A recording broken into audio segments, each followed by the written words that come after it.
Hello and welcome to Humanity. Thank you for joining us once again this week. My name is Ruth Kolaisi.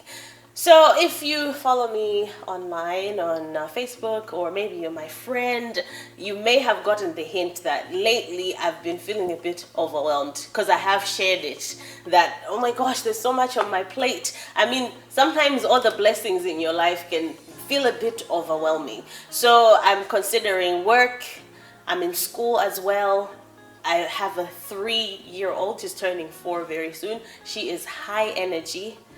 I've got my other things that I do. Sometimes I MC, I host, I create adverts. There's just a lot that I'm doing. And now with the new initiative, with the Mothers Cleaning Service initiative for single mothers that I've taken on, I've been feeling a lot like, okay, there's so much that I have to do, but I'm not too sure how to execute everything without feeling guilty about not doing other things. At the top of my list is making sure that I have spent time with my daughter. That's one thing that I always try and achieve. So in the midst of all of that, I've been feeling like, oh God, I need help. I need someone to help guide me to make this a bit more clearer, to put things in the right spaces so that I can execute all of these things well, because I actually need to do all of that. Nothing's getting left behind. It's actually not too much, but it feels like it's a lot. So I've been thinking about it, and on Sunday when I was in church, my dad's actually a pastor, and he was talking a lot about there's no perfect time or perfect condition for you to do anything. If you just sit around waiting for the right time, you won't do anything. You actually have to start. You've got to do something. So that already took away from my mind the option of leaving everything behind. It's like you kind of just have to take the steps and make the moves. And then came an answer from God for what I was really looking for, a time management consultation. Someone who will sit with me and say, okay, this is how you can lay out your plans and this is how you can execute everything that you've got. Thank God, because I got to sit down with a personal development coach, and her name is Mavis Tandizo Kanjaza, who actually, I've known her for a bit, but then now we actually went to talk a lot about this. So without further ado, I'd like for you to meet her, because I know you also have questions on how you can simplify your life to achieve your goals. Thank you for joining us. It is my pleasure. Love being here.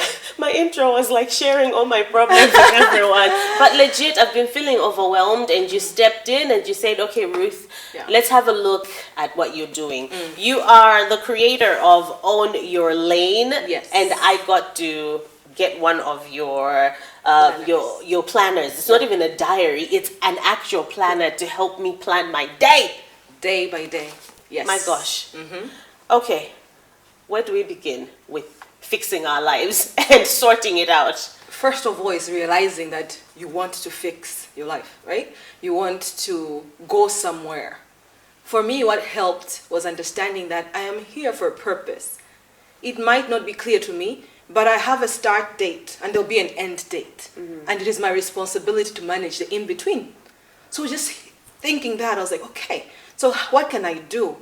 I used to wait a lot for people to come and rescue me. Like, okay, my boss has to give me the promotion. Okay, this person has to do this.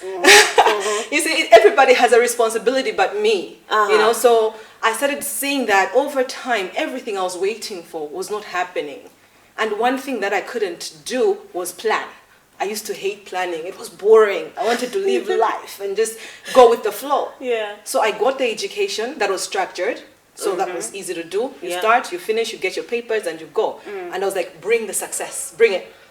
Never came. Okay. It came in a certain way, but not the way I wanted it. Yes. Because who could know what I wanted except me? So I had to get to a place where I was like, okay, what do you want out of life? You know what you don't want. You know where you don't want to go. But what do you then want? When I defined that, it put a demand on me. It put a demand because I was okay. Who achieves these things I want? Yeah. What kind of person does that?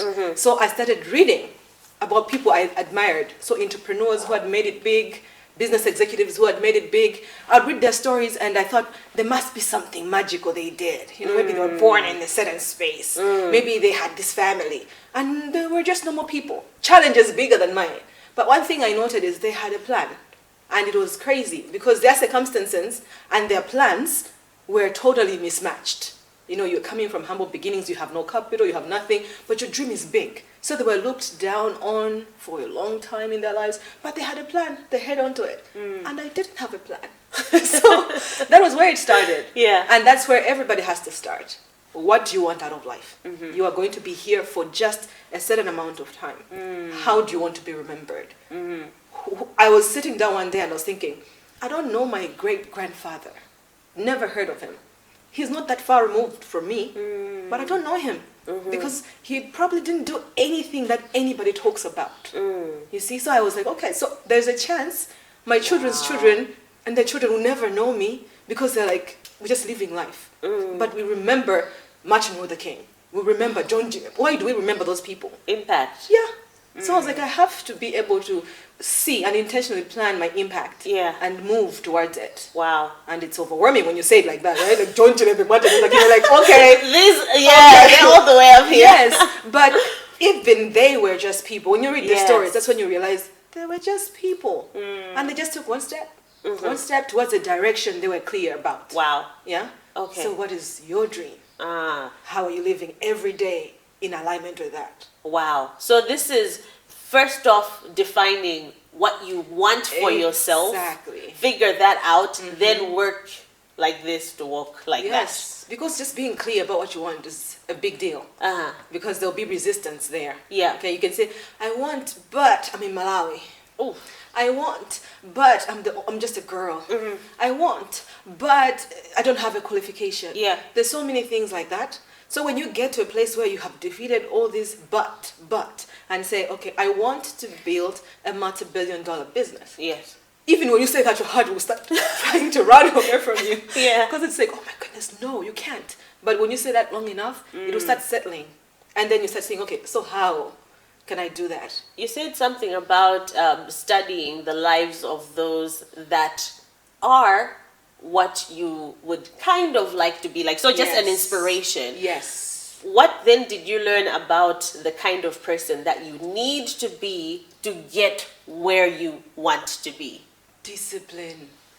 I used to go by my feelings. I think most people do. Where I feel like I shouldn't work out, so I won't. You know, I feel this. I feel like eating, so I will. I feel like... So we go by our feelings, but our feelings are really, really fluid. Yeah. So you sit down, let's say you say, I'm going to Nsanje, okay? But the morning of leaving, you're like, you know what, I feel like sleeping in. And then you sleep in. This will be that. You won't go. And whatever you had planned is going to fall apart. And you could say, well, it's just so far. You could have your explanations, but deep down, you didn't take that step. Yes. Your feelings overruled. So for me, that was something that I saw in people. They were opposed. You feel bad when you're opposed. When people are fighting against you, you feel bad. So what do? You could go home and just watch a series of movies and feel good or do whatever, quit it. But these people would go back, but come back stronger. Resilience. That is something that I didn't see in myself, but I saw in so many of these people. They were clear about where they were going. They were resilient. They had the discipline to just push through. And also, they didn't care what people thought. Because you see, if you're going somewhere, most of the people around you have never been there. Chances are like that. Okay, so if John Chilembu is coming and saying freedom, people are like, freedom for who? You know, let's just be here. We have our part in life and this is our part. So even that was something that I had to learn. Do not care too much about what people are saying, especially since they don't see what you want to achieve. They haven't received the vision. So why do you expect them to understand and be like, oh, we get it? Wow. No. So that's what I saw in a lot of successful people. And this didn't matter whether they were Malawian, whether they were from the US or from everywhere, they had the same traits. And so I was like, okay, success is leaving clues. So let's take these clues and move with it. So far I'm hearing discipline, resilience, clarity in where you're going. Because if you personally don't know where you're heading, you'll be lost. Like we'll say yes to everything, no to the right things, because we don't even know what direction we're taking for our lives. Exactly. One of the things that we talked about was one mission mindset. What does that mean? One mission mindset is just being, it's the same thing with clarity, right? You know the purpose of your life. And therefore, everything is coming under that, right? So if you know, same example, if we say in Sanjay, and I come to you and tell you that, okay, let's just get this pass. It's free, but it's going to go to Zuzu. It's going to be a fun ride. It can be fun, right? Yeah, it could be fun, but you'd be like, but that's not the way so to you feel find a it. fear of missing out. You're like, oh, all my friends are on this bus to Zuzu, but that's not where I'm going. You see, so you say no, like you said, to the right things, and you say yes to the right things as well, because you have this one idea. You are here for a specific purpose. And I loved that, because when you mention people who have achieved anything, they had one thing. Joseph in the Bible, one thing, save people from hunger. Moses, rescue people. He didn't even go into the promised land. When we say Bill Gates, Microsoft, like you mentioned one thing. These people end up doing so many other things, but their start and their breakthrough is one thing. You see, so when you have that one clear thing and you say, okay, I'm going to focus, and that's one thing, the power of focus. You know, like the sun, when it's just hitting us, we can just bask in it. Yes. When you put a magnifying glass, it's a different story. It's going to burn. Yes. It's the same thing with us. Limited energy, limited resources, limited time, limited like ability. Yeah. We are very limited. But when we focus, then it changes the game in a big way. There will be fear of missing out, because you think, soya farming, maybe I should do soya. Somebody else will come. But then there are chickens. Okay, maybe chickens. No, there's a lot of that. Yes. You know, there's a lot of hustle around, and you're like, that's the one that will change everything. But when you're like, okay, I know where I'm going. I know what I'm good at. Let me just zoom in on that. Let's see that through. That makes a difference. My gosh. Well, I'm hoping that you at home are learning something from this. I'm feeling like my eyes are also being opened to new things. Discipline, focus, clarity. What do you want to see at the end of your life? One mission. What is that? So that we're not depleted of all the energy that we have, because we're all over the place. Yes. How can we then focus all of that into one space and win? We're going to take a bit of a break. When we come back, I want us to talk about this planner that I am so grateful for, because after our consultation, I was like, I'm calling it a consultation just to sound professional, but it was a chat. It was a chat, and she just said, this is how you can use it. So I want us to find out what planning looks like in a very practical way, for us to move forward towards that end goal that we have in life. Stick around. Hi everyone, if you are just joining us, this is Womanity on Zodiac. Today we are blessed to have on set with us a personal development coach. That's Mavis Tandizo, Tandizo Kanjaza. I don't know, I'm like, the Tandizo is such a good name because she's been a help. I think you have a perfect name, because you're really stepping in and helping us figure out how we can get to our end goal. Now, as I was sharing earlier when we opened, and as I shared with you, I've been feeling like I have so much to do, and I want to do and give it my best, but I didn't know how to put it all down to achieve that goal of winning in all these areas. Yes. So we talked a bit about routines and planning. Planning. Failure to plan is a plan to fail. Exactly. I will say that again. Failure to plan is a plan to fail. So I want us to focus more on, because right now I'm sure someone has a pen and a paper. Yes. And they're thinking, Let me get my how do I practically plan my day? Because we Okay. talked about practically planning it, Yes. starting with The morning. writing down what the week will look like. So I want you to Yes. talk more on something like that. All right, so we'll start with the week. You have your to-dos, the solid ones, the to-dos that you are doing for yourself. Let's say I'm going to run, I'm going to read, I'm going to go to work. And then what is important is to have a start and the end of your day. So let's say, what time are you waking up? So you put, I wake up at 6. Okay. What time are you going to bed? Put that down as well. All right, so what are you doing, let's say, an hour after work? You knock off at 5. So 5, let's say you say you're going to bed at 10. So these 5 hours, what is that for? So just have a clear routine. It doesn't have to be too strict. It can just be like, okay, I want to read, I want to sleep this time, I want to watch this. Just write it down. Your bedtime, your wake up time, and the things that you'll be doing in your free time. Okay? That is at the start of a week. Those are routines that you're going to uphold. And in the planner, you see that you can tick which routines worked and which ones didn't. Yeah. And that's okay as well. Because sometimes we don't plan because we think, it feels like it's restricting me and I can't do this. Yes. But routines help you with the guidance. And you can say, no, 6 is not working for me. At least that's what I did. Because I was like, 6 is still not working because I can't work out and then go to work. So I had to shift it a little bit. Okay. So this helps you account for your time. Yes. Because time is going to pass anyways. Oh, yes. Yeah, so if you are not doing anything to account for it or give it meaning, it will just pass. So you have to give it meaning and say, okay, how does my day look like? It starts, actually make your ideal day. It starts at 5 a.m., okay? And then it ends at 9 p.m. That's discipline, just being able to do that. So let's give for an example, what is your scheduling like for a day? What time do you wake up? Okay. What time do you go to bed? And what happens in between? All right, so let's say at the Because top you of my have week, a child as well. And you two. have a business. I have 2 kids. So Under like, so your life is pretty busy, and I think a Yes. lot of people can relate to that. So yes, let's get into it. All right, so at the top of my week, I know I have a few meetings for business on Monday, so I'll write that down. I know I have content creation, let's say on Tuesdays, most of the time. Sometimes on Wednesdays, I will do my reports, like financials and everything. Then I have most of my meetings towards the end of the week. So that's how I structure the whole week, right? Yes. Now, on a day-to-day basis, I wake up at 3:40. In the I morning. do. It's crazy, but Yep. I do. And why I did that was because of learning from a lot of people. I talked about reading books. Yeah. Most people woke up in the morning, and the tranquility in the morning, the quietness in the morning. Being a mother of these 2 under 5s, I never, I can't get things done. No. So I realized that if I woke up at 6, I was in a rush the rest of the Yes. day. If I woke up at 5, it was better.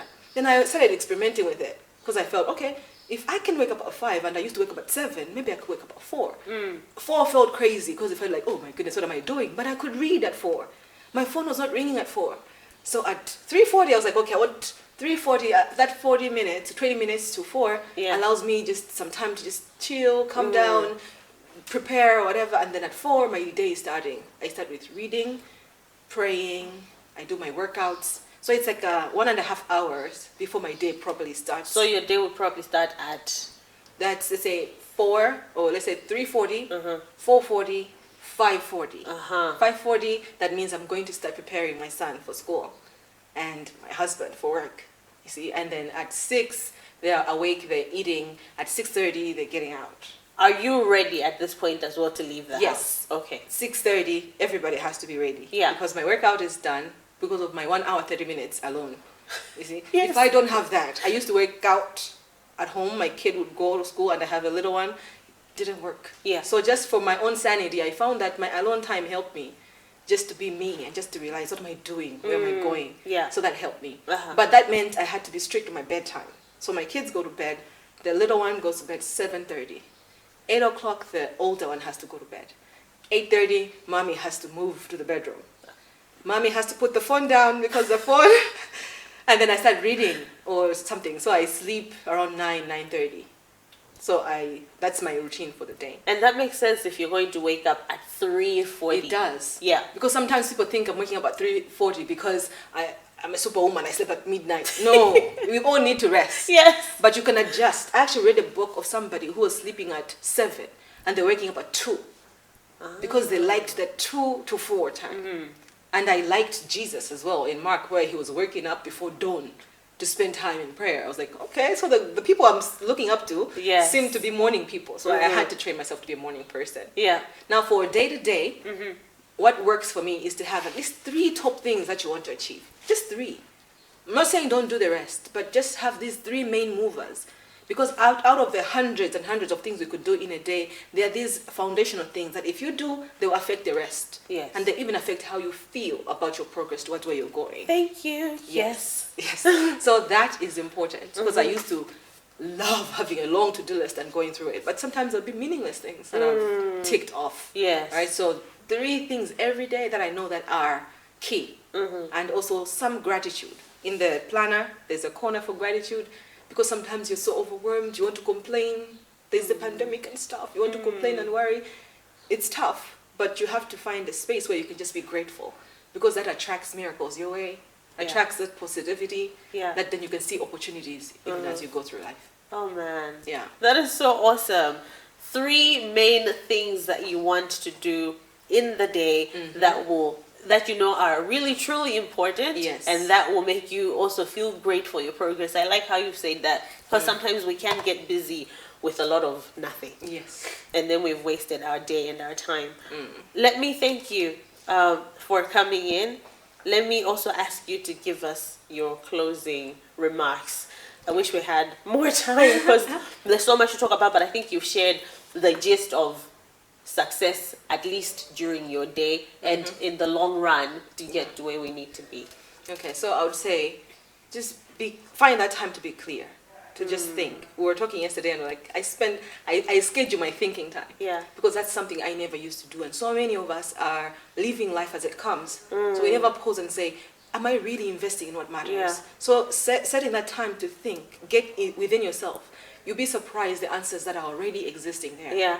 So that is important. I would say even answering the question like, where am I going? What am I doing? They're already inside you. But there's so much noise that happens. And so taking the time out to pause and just be real with yourself and say, okay, how can I adjust it? I don't like this, or I like this. Yeah. How can I realign my life is really, really important. My gosh. Thank you. How do we find you on Facebook and Instagram? Mavis Tandizo Ganjadza everywhere. Instagram, Facebook, LinkedIn, YouTube. Yes. Creator of Own Your Lane. It is truly your life, and we also need to own our lives on the journey that we're on, owning our lane towards the purpose that we have in life. All the energy will be depleted if we're all over the place. So we've got to stay focused, and I've got to say, please visit her Facebook page and actually just get in touch with her. I'm sure your one-on-ones will also be super helpful, because failure to plan is a plan to fail. Failure to plan to fail. Otherwise, thank you so much for joining us. I wish you luck. I wish you the best, and the best of God's blessings, really. I know we all have dreams and we all want to achieve those dreams, but we also need to align ourselves towards that. My name is Ruth Kolaisi. I will see you